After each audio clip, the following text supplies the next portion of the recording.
Hello नमस्कार जय श्री राम साथियों, आप सभी साथियों का हमारे यूट्यूब चैनल में स्वागत वंदनाभार। साथियों एएलपी और टेक्नीशियन की शानदार साइंस की क्लास स्टार्ट हो चुकी है। साथियों आज की क्लास में हम शानदार इंपॉर्टेंट प्रश्न पढ़ने वाले हैं। मुझे आशा और उम्मीद है आपकी पढ़ाई शानदार और ज़बरदस्त तरीके से चल रही होगी। अपने सपनों को साकार करने के लिए आप लगातार मेहनत कर रहे होंगे। आज की क्लास का पहला प्रश्न आपके सामने है। आज की क्लास बहुत ही बेहद ही महत्वपूर्ण रहने वाली है। इसमें हम बहुत सारे ऐसे प्रश्नों का संकलन किया है हमने जो एग्जाम के दृष्टिकोण से काफ़ी ज़्यादा महत्वपूर्ण है। चलिए साथियों क्लास को स्टार्ट करते हैं। आपके सामने आज की क्लास का पहला प्रश्न है कि एएसआई में बल का मात्रक है। जी हाँ साथियों, थोड़ा सा कलर को हम चेंज कर लेते हैं। हमारा पहला प्रश्न क्या है कि एएसआई में बल का मात्रक क्या है। आपके ऑप्शन ए है जूल, ऑप्शन बी है न्यूटन, ऑप्शन सी है वाट, ऑप्शन डी है घन सेंटीमीटर। तो साथियों क्या ध्यान देना है, एएसआई में बल का मात्रक क्या होता है, तो एएसआई में बल का मात्रक न्यूटन होता है। क्या होता है, न्यूटन। हमारे इस प्रश्न का राइट आंसर क्या हो जाएगा, ऑप्शन बी हमारे इस प्रश्न का राइट आंसर हो जाएगा। ठीक है, ध्यान रहेगा क्या। अगला प्रश्न क्या है, अगला प्रश्न है वायु क्या है। जी हाँ साथियों, वायु क्या है। ऑप्शन ए है तत्व, ऑप्शन बी है मिश्रण, ऑप्शन सी है यौगिक, ऑप्शन डी इनमें से कोई नहीं। तो साथियों वायु क्या होता है, तो वायु एक मिश्रण है। क्या है, वायु एक मिश्रण है। तत्व में जैसे आ जाते हैं, मैं बात करूँ Fe, ठीक है, Mg, मतलब ये जो तत्व है जैसे मैग्नीशियम है ना, फेरस, ये सब किस में आते हैं, ये तत्व कहलाते हैं, जिनमें सिर्फ एक ही ये अपने आप में इनको अलग करने पर क्या निकले, मैग्नीशियम यदि आप तोड़ेंगे तो मैग्नीशियम ही निकलेगा। तो अपने आप में एक एलिमेंट जो होते हैं, एलिमेंट वही तत्व है जो अपने आप में एक है, उनको क्या बोलते हैं, तत्व बोलते हैं। यौगिक क्या होता है, मिश्रण में बहुत सारी चीज़ें मिली हुई होती है। यौगिक में क्या होता है, कोई भी दो चीज़ें या तीन चीज़ें एक समान अनुपात में मिली होती है। जैसे मैं बात करूँ CO2 एक यौगिक है जिसमें कार्बन ऑक्सीजन का एक मिक्स्ड चीज़ें बनी हुई कि कार्बन इतने अनुपात में, ऑक्सीजन इतने अनुपात में मिलाया जाएगा, जिसमें एक फिक्स्ड रेशियो होता है, उसको यौगिक बोलते हैं। ठीक है, ध्यान रहेगा क्या। तो वायु क्या है, एक मिश्रण, उसमें कोई फिक्स्ड रेशियो नहीं होता, उसमें बहुत सारी गैसें एक साथ मिली हुई होती हैं।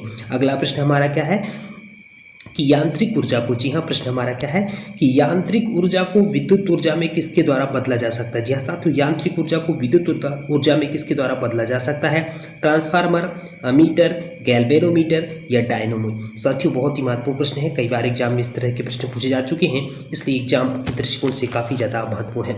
यांत्रिक ऊर्जा को विद्युत ऊर्जा में किसके द्वारा परिवर्तित किया जाता है, तो हमारे इस प्रश्न का राइट आंसर हो जाएगा डायनोमो। क्या हो जाएगा, यांत्रिक ऊर्जा को विद्युत ऊर्जा में डायनोमो के द्वारा परिवर्तित किया जाता है। ऑप्शन डी हमारे इस प्रश्न का राइट आंसर हो जाएगा। साथियों जो ट्रांसफार्मर होता है उसका काम क्या होता है, उच्च वोल्टेज को कम करके वोल्टेज में परिवर्तित करने का काम क्या होता है, ट्रांसफार्मर करता है। ठीक है, गैल्वेनोमीटर क्या होता है, विद्युत धारा को मेजर करने का काम करता है कौन, गैल्वेनोमीटर, और विद्युत धारा की दिशा बदलाने का काम करता है अमीटर। तो ये सारी बात आपको अपने दिमाग में रख लेनी है। हमारा प्रश्न क्या था, यांत्रिक ऊर्जा को विद्युत ऊर्जा में बदला जाता है किसके द्वारा, तो डायनेमो के द्वारा बदला जाता है। ऑप्शन डी इस प्रश्न का राइट आंसर हो जाएगा। अगला प्रश्न क्या है, यदि पृथ्वी में से कोई चट्टान चंद्रमा पर ले जाएगी, यदि साथियों यदि पृथ्वी से कोई चट्टान चंद्रमा पर ले जाएंगे तो उसमें क्या प्रभाव पड़ेगा। हमारा ऑप्शन है उसके भार में कोई अंतर नहीं आएगा, ऑप्शन बी है उसकी मात्रा में कमी आएगी, ऑप्शन सी है उसके भार में कमी आएगी, या ऑप्शन डी उसके भार में वृद्धि होगी। तो साथियों यदि पृथ्वी में से कोई चट्टान चंद्रमा पर ले जाई जाएगी तो उसमें क्या परिवर्तन आएगा, तो उसमें साथियों ध्यान देना है, उसमें क्या परिवर्तन आता है कि उसके भार में कमी आ जाएगी। उसके भार में कमी आ जाएगी। यदि पृथ्वी से कोई चट्टान चंद्रमा पर ले जाएगी तो उसके भार में कमी आ जाएगी। ऑप्शन सी हमारे इस प्रश्न का राइट आंसर हो जाएगा। ठीक है, ध्यान रहेगा क्या। अगला प्रश्न देखते हैं, सल्फर का उपयोग होता है। जी हाँ साथियों, सल्फर का उपयोग होता है कहाँ होता है, डायनामाइट में, गन पाउडर में, बारूद में या उपयुक्त सभी में। तो साथियों सल्फर का उपयोग डायनामाइट में भी किया जाता है, गन पाउडर के रूप में भी करते हैं और बारूद के रूप में भी करते हैं, इसलिए हमारे इस प्रश्न का राइट आंसर हो जाएगा ऑप्शन डी। इन सब में सल्फर का प्रयोग किया जाता है। ठीक है, अगला प्रश्न क्या है, अगला प्रश्न है बिल्ली को रात में अधिक दिखाई देता है। जी हाँ साथियों, बिल्ली को रात में अधिक दिखाई देता है, क्यों दिखाई देता है। ऑप्शन है आपके स्वभाववश, ऑप्शन बी है पुतली की विशेष बनावट की वजह से, ऑप्शन सी है दिन में नींद आने से, ऑप्शन डी इनमें से कोई नहीं। साथियों बिल्ली को रात में अधिक दिखाई देता है क्योंकि उसकी पुतली की विशेष बनावट की वजह से उसको जो है रात में अधिक दिखाई देता है। ऑप्शन बी हमारे इस प्रश्न का राइट आंसर हो जाएगा। ध्यान रहेगा क्या, बिल्ली को रात में अधिक दिखाई देता है पुतली की विशेष बनावट की वजह से। ठीक है, अगला प्रश्न क्या है, अगला प्रश्न ध्यान दीजिएगा, ऊष्मा की सबसे अच्छी चालक कौन सी धातु है। जी हाँ साथियों, ऊष्मा की सबसे अच्छी चालक कौन सी धातु है। आपका ऑप्शन है सोना, ऑप्शन बी है एल्यूमिनियम, ऑप्शन सी है चांदी, ऑप्शन डी है पीतल। तो ऊष्मा की सबसे अच्छी जो चालक होती है वह कौन होती है? चांदी। चांदी ऊष्मा की सबसे अच्छी चालक होती है। ऑप्शन सी हमारे इस प्रश्न का राइट आंसर हो जाएगा। अगला प्रश्न क्या है? गर्मियों में, जी हाँ, गर्मी में मकान को सफ़ेद रंग से पुतवाना क्यों पसंद करते हैं? जी हाँ साथियों, गर्मी में मकान को सफ़ेद रंग से पुतवाना क्यों पसंद किया जाता है?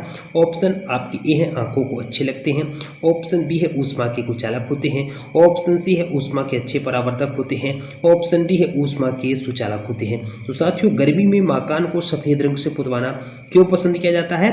क्योंकि ऊष्मा के अच्छे परावर्तक होते हैं। क्या होते हैं? ऊष्मा के अच्छे परावर्तक होते हैं सफ़ेद रंग। इसी वजह से गर्मी मकान को सफ़ेद रंग से पुतवाना लोग पसंद करते हैं। ऑप्शन सी हमारे इस प्रश्न का राइट आंसर हो जाएगा। अगला प्रश्न क्या है? अगला प्रश्न है केतली में लकड़ी का हैंडल क्यों लगाया जाता है? जी हाँ साथियों, केतली में लकड़ी का हैंडल क्यों लगाते हैं?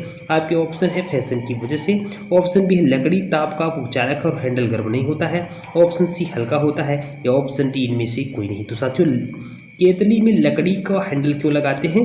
क्योंकि लकड़ी ताप का कुचालक और हैंडल गर्म नहीं होता है, इस वजह से केतली को लकड़ी के हैंडल में लगाते हैं। तो ऑप्शन बी हमारे इस प्रश्न का राइट आंसर हो जाएगा। ठीक है, अगला प्रश्न क्या है? अगला प्रश्न ध्यान दीजिएगा, अगला प्रश्न को समझते हैं। प्रश्नों को थोड़ा सा, ये प्रश्न थोड़ा ज़्यादा ही बड़ा था, इसको हम पढ़ देते हैं जिससे आपको क्लियरली ये चीज़ें समझ में आ जाए।